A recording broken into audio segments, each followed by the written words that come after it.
de prononcer le nom de ces deux villes, Herculanum et Pompéi, pour qu'aussitôt s'impose, surgie du passé, étonnamment présente, une série d'images emblématiques. Cette jeune femme, par exemple, dont les vêtements aux teintes assourdies mettent en valeur l'or des boucles d'oreilles, de la résille et des tablettes.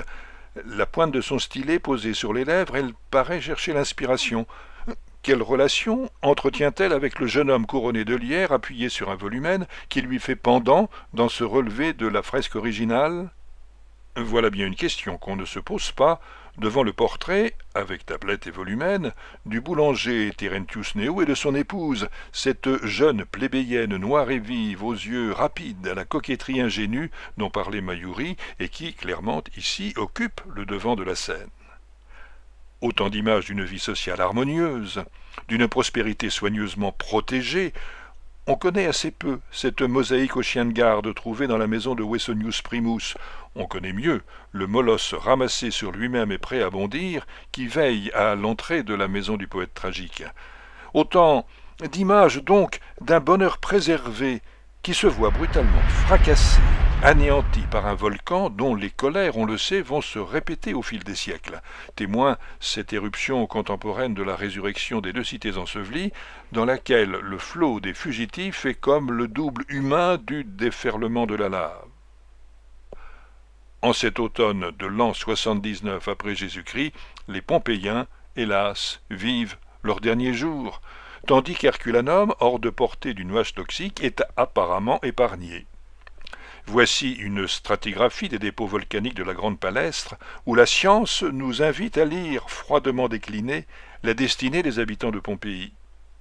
Mais ce n'est pas sans émotion qu'on marche aujourd'hui dans ce jardin de la maison du cryptoportique, où est venu agoniser, suffocant, le petit groupe qui avait cru trouver son salut dans le vaste cellier du sous-sol. Un destin identique attendait les réfugiés des thermes de Stabie. On voit ici le vestibule qui mène au vestiaire des hommes, dont la voûte, comme toutes les autres, n'aura été qu'un abri illusoire pour cet homme, pour cet autre, ou pour ce couple poignant composé d'une mère et de sa fille. Mais laissons de côté ces images mortifères et à la limite voyeuristes pour revenir à la vie dans ce qu'elle a de plus quotidien.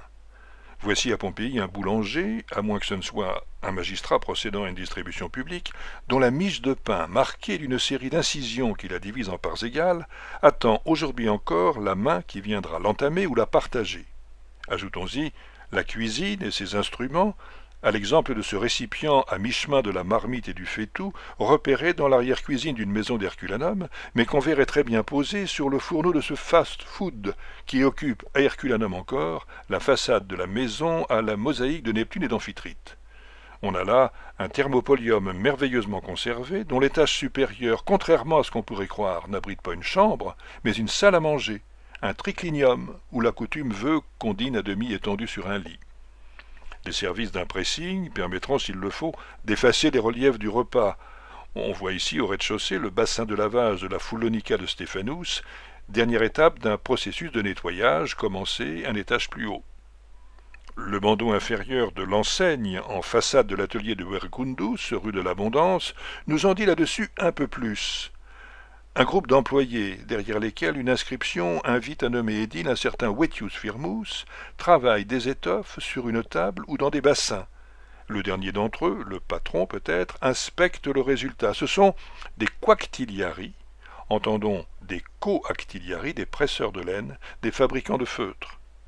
L'eau courante, après la nourriture et le vêtement, est le dernier terme de cette trilogie vitale. Voici, dans le jardin de la maison des noces d'argent, une valve de bronze associée à une conduite en terre. Une valve identique apparaît ici sous vitrine à l'occasion d'une exposition Vivre à Pompéi. Cette eau court au long de canalisations de plomb, normalement intégrées dans la masse du trottoir, ou bien, comme ici dans une maison d'Herculanum, protégée par un dallage de marbre. Au cœur de la cité, cette eau rejoint une fontaine comme celle-ci, dont la margelle, tout près de la tête du taureau, conserve à travers les siècles la trace des jarres ou des cruches qu'on y penchait pour les remplir. Les eaux usées, quant à elles, à Pompéi comme à Herculanum, s'évacuent par des égouts, où elle retrouve le produit des latrines publiques ou des latrines privées, lieu traditionnellement orné de graffitis comme celui-ci qui évoque, en termes crus, la satisfaction qu'y aurait trouvé un utilisateur de marque. Apollinaris, medicus titi imperatoris, hic, cacavit bene.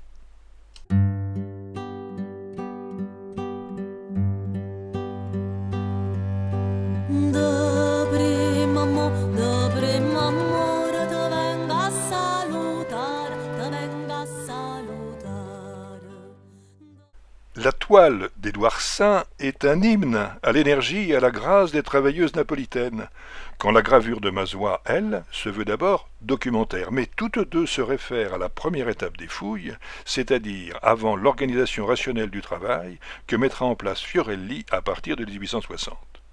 Ce plan, dessiné par Mazois, donne à voir un état des lieux en 1812, résultat des efforts successifs des Bourbons de Naples et de Murat et Caroline Bonaparte.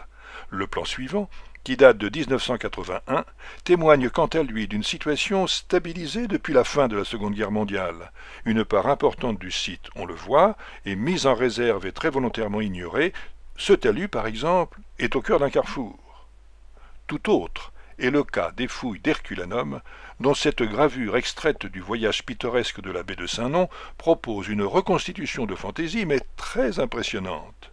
L'entreprise de fait est titanesque. Les fouilleurs du XVIIIe siècle, face à une couche de dépôt volcanique épaisse de 20 mètres et dure comme la pierre, l'ont attaqué par le moyen de puits et de tunnels, comme on le voit ici, à gauche de la grande fontaine de bronze.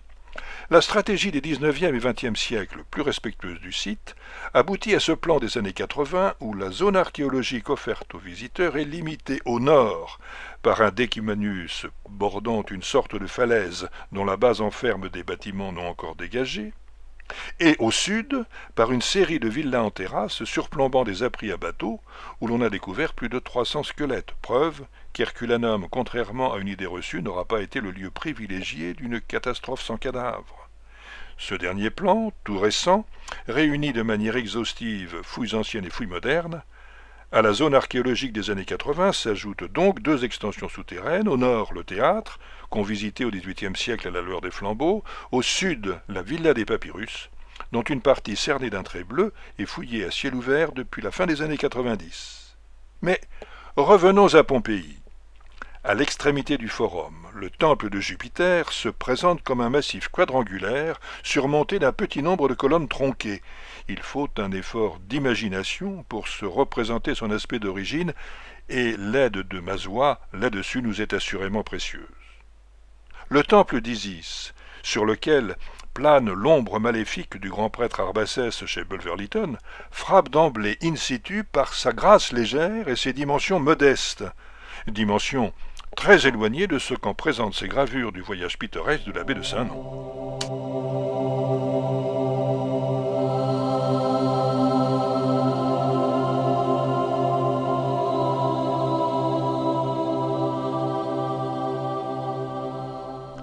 Le temple d'Apollon sera lui aussi sujet à étonnement et controverse.